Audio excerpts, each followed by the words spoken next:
14 अगस्त 2005 सुबह 9:07 पर Helios flight 522 Cyprus के लर्नका एयरपोर्ट से ग्रीस के एथेंस की ओर टेक ऑफ करता है। इस फ्लाइट को लगभग 1 घंटे 45 मिनट में अपने डेस्टिनेशन पॉइंट एथेंस पहुंचना था। प्लेन में 115 पैसेंजर, 6 क्रू मेंबर, 2 पायलट और 1 फ्लाइट अटेंडेंट, कुल मिलाकर 124 लोग सवार थे। इस प्लेन को 58 वर्षीय German pilot hence Jurgen Mortein उड़ा रहे थे, जिन्हें 16,900 घंटे का फ्लाई एक्सपीरियंस था, और को पायलट 51 वर्षीय पैम्पॉस चारलम्बस थे, जिन्हें 7,549 घंटे का फ्लाई एक्सपीरियंस था, और फ्लाइट अटेंडेंट की कमान संभाल रहे एंड्रियास प्रोड्रोमो थे। इतने एक्सपीरियंस्ड पायलट होने के बावजूद आखिर कैसे इस फ्लाइट में बैठे हजारों फीट की ऊंचाई पर सभी पैसेंजर दम तोड़ देते हैं? आखिर कैसे गलत सेट किए गए एक बटन ने प्लेन में बैठे सभी यात्रियों को मौत की नींद सुला दिया?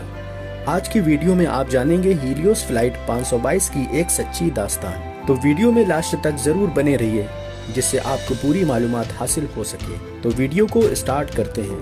14 अगस्त 2005 सुबह के 9:07 पर हीलियोस फ्लाइट 522 एथेंस की ओर टेक ऑफ करता है। उड़ान भरने के करीब 5 मिनट बाद पायलट को take off configuration warning alarm सुनाई देता है। इस टाइम फ्लाइट लगभग 12,000 फीट की ऊंचाई पर था। इस अलार्म से कैप्टन के पसीने छूट जाते हैं, क्योंकि ये अलार्म तब बजता है जब फ्लाइट ग्राउंड पर होता है। इस समस्या की जानकारी वे एटीसी यानी एयर ट्रैफिक कंट्रोल को दे ही रहे थे कि इसी दौरान कॉकपिट में कई सारे अलार्म बजने लगते हैं। इन अलार्म के शोर की वजह से पायलट की आवाज एटीसी तक पहुंचना बंद हो जाती है। इसी पल कॉकपिट में मास्टर कॉशन अलार्म भी बजने लगता है। इस अलार्म से प्लेन के सिस्टम ओवरहीट होने लगते हैं। दोनों पायलट के आगे परेशानियां बढ़ने लगती हैं। वे समझ नहीं पा रहे थे कि ये सब अचानक कैसे होने लगा। प्लेन में ये सब होता देख पैसेंजर भी परेशान हो उठे, क्योंकि सभी पैसेंजर को सांस लेने में कठिनाई होने लगी थी, क्योंकि प्लेन में ऑक्सीजन की कमी होने लगी थी। इसलिए ऑक्सीजन मास्क अपने आप बाहर आ जाते हैं। इस टाइम फ्लाइट लगभग 18,000 फीट की ऊंचाई पर फ्लाई कर रहा था।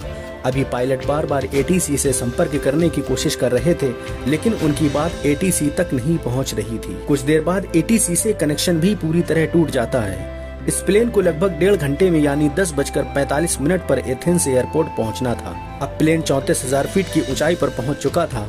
प्लेन को हवा में उड़ते हुए लगभग 1.5 घंटे से ज्यादा समय बीत चुका था।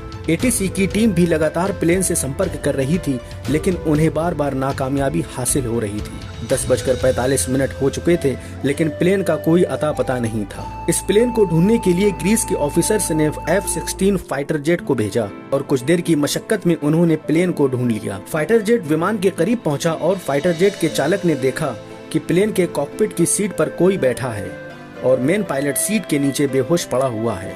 फिर फाइटर जेट पैसेंजर को देखने के लिए पीछे गया। हैरानी वाली बात ये थी कि फाइटर जेट के प्लेन के इतना करीब होने के बावजूद भी किसी पैसेंजर ने उन्हें कोई रिएक्शन नहीं दिया। प्लेन को उड़ते हुए लगभग 3 घंटे से ऊपर हो चुका था। 11:49 पर पायलट ने देखा कि एक शख्स कॉकपिट की तरफ गया और चालक सीट पर बैठ गया। फाइटर जेट ने कॉकपिट में बैठे शख्स से इशारा देकर हालात का जायजा लेने की कोशिश की। फिर 11:50 पर प्लेन का लेफ्ट इंजन काम करना बंद कर देता है और प्लेन लेफ्ट साइड की ओर झुककर नीचे आने लगता है, और ठीक 12 बजे प्लेन के राइट इंजन भी काम करना बंद कर देते हैं। सीट में बैठा शख्स प्लेन को कंट्रोल करने की कोशिश कर रहा था, लेकिन इस हालत में प्लेन कंट्रोल से बाहर था, और बस 4 मिनट बाद यानी 12:04 पर एथेंस एयरपोर्ट से 40 किलोमीटर दूर प्लेन पहाड़ियों से जा टकराया, क्रैश हो गया। फाइटर जेट के कैप्टन ये सब देखकर दंग रह गए, लेकिन कोशिश करने के बावजूद भी वे कुछ भी नहीं कर सके।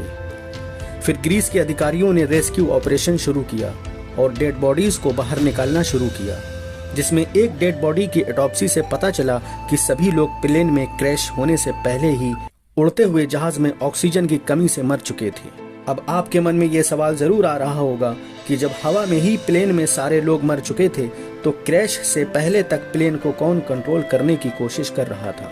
आपको बताते चलें, ये फ्लाइट अटेंडेंट एंड्रियास प्रोड्रोमो थे, जो आखिरी वक्त तक प्लेन को कंट्रोल कर रहे थे।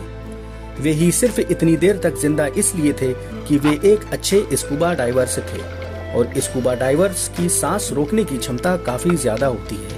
एक्सपर्ट इस घटना के पीछे की वजह जानने की कोशिश कर रहे थे, तभी अचानक एक इन्वेस्टिगेशन ऑफिसर की नजर एक बटन पर पड़ी। इस बटन से प्लेन का एयर प्रेशर कंट्रोल होता है। दरअसल एयर प्रेशर बटन पूरे जहाज में हवा का प्रेशर कंट्रोल करता है। जनरली जब प्लेन का इंजन चलता है तो हवा को पीछे खींचता है, जिससे प्लेन आगे बढ़ता है और यह बटन इसी हवा को थोड़ा थोड़ा करके प्लेन के अंदर भेजता है, जिससे अंदर बैठे सभी लोगों को ऑक्सीजन मिल सके। इस बटन को देखते ही इन्वेस्टिगेशन ऑफिसर को दुर्घटना की पूरी कहानी समझ में आ जाती है, क्योंकि बटन मैनुअल ऑप्शन पर था। जनरली इस बटन को ऑटो मोड पर रखा जाता है और कभी भी इसे मैनुअल मोड पर रखा जाता है तो पायलट और को पायलट को इसका ध्यान रखना पड़ता है। लेकिन इस ओर किसी भी पायलट का ध्यान इसलिए नहीं गया कि ज्यादातर जहाज में बटन ऑटो मोड पर रखा जाता है। जब इन्वेस्टिगेशन लगातार चलती रही तो हादसे की मुख्य वजह सामने आई। फैक्चुअली जब ये जहाज अपनी रूटीन सर्विस पर था तो सर्विस करने वाले इंजीनियर्स ने इनके प्रेशराइज बटन को मैनुअल मोड पर कर दिया था। प्लेन उड़ाते वक्त दोनों पायलट्स का इस बटन की ओर ध्यान ही नहीं गया कि प्रेशराइज बटन ऑटोमेटिक मोड पर है ही नहीं, बल्कि वो मैनुअल मोड पर है। और इस गलत सेट किए गए बटन की वजह से ऑक्सीजन की मात्रा धीरे धीरे घटने लगी थी और अंदर बैठे पैसेंजर की बेचैनी बढ़ने लगी थी और वे ठीक से सांस नहीं ले पा रहे थे और धीरे धीरे सभी यात्री क्रू मेंबर एक एक करके बेहोश होने लगे और कॉकपिट में भी ऑक्सीजन लेवल कम होने की वजह से दोनों पायलट बेहोश हो गए थे। और इस तरह लगातार ऑक्सीजन की कमी की वजह से पैसेंजर, क्रू मेंबर और पायलट ने दम तोड़ दिया। इस घटना के तकरीबन 1 साल के बाद ग्रीस के ऑफिसर्स ने रिपोर्ट पेश की, जिसपे ये मेंशन था कि इस घटना के लिए सिर्फ और सिर्फ ये प्रेशराइज बटन ही जिम्मेदार था।